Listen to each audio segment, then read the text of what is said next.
आज जब माटी की वर्णमाला को हमने पर्चियों पर लिखकर उड़ाया तो उसमें से अक्षर निकला क। जी हाँ, अक्षर क।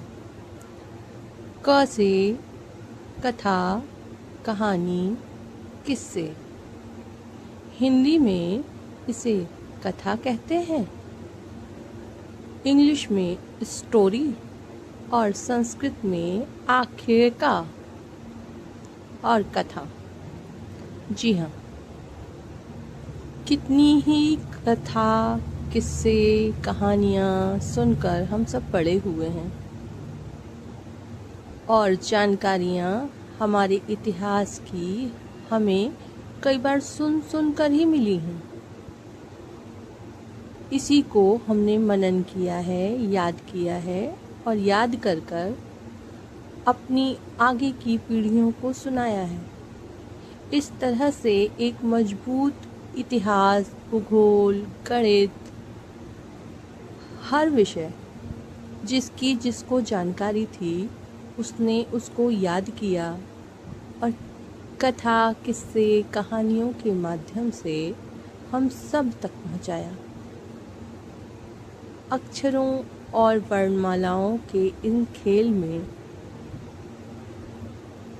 जब सब लोग बैठकर सुनाते हैं, जब हम बैठकर किसी के पास कुछ सीखते हैं, तो वो किस्से, कहानियाँ, कथा, इतिहास से जुड़ी हुई बातें हमारे दिल को ज़्यादा छूती हैं और हमें ज़्यादा जानकारियाँ देती हैं।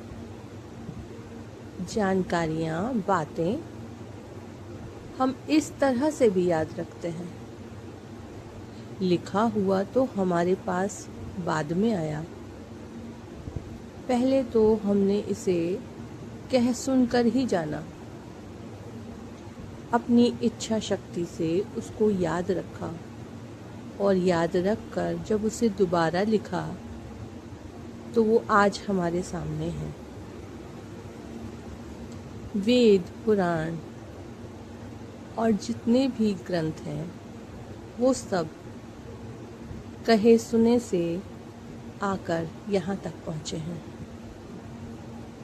कथा, किस्से, कहानियाँ, स्टोरी, आख्यायिका, पता नहीं और अलग अलग भाषाओं में इसे किस किस नामों से बुलाया जाता है, लेकिन हमारी भाषा संस्कृत में इसे आख्यायिका कहते हैं, इसे कथा भी कहते हैं।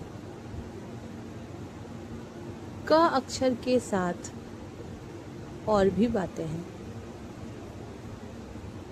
क जिस समूह का है उस समूह को बोलते समय आप देखिए हमें अपने तालू को ऊपर की तरफ जरा सा छूना पड़ता है। जी हाँ, क, ख, ग, घ, अंग।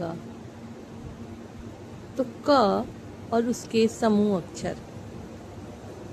आशा है ये बातें आपको पसंद आई होंगी। पसंद आए तो अपनी राय अवश्य दीजिए और हरिगोलू पाठशाला से जुड़े रहिए।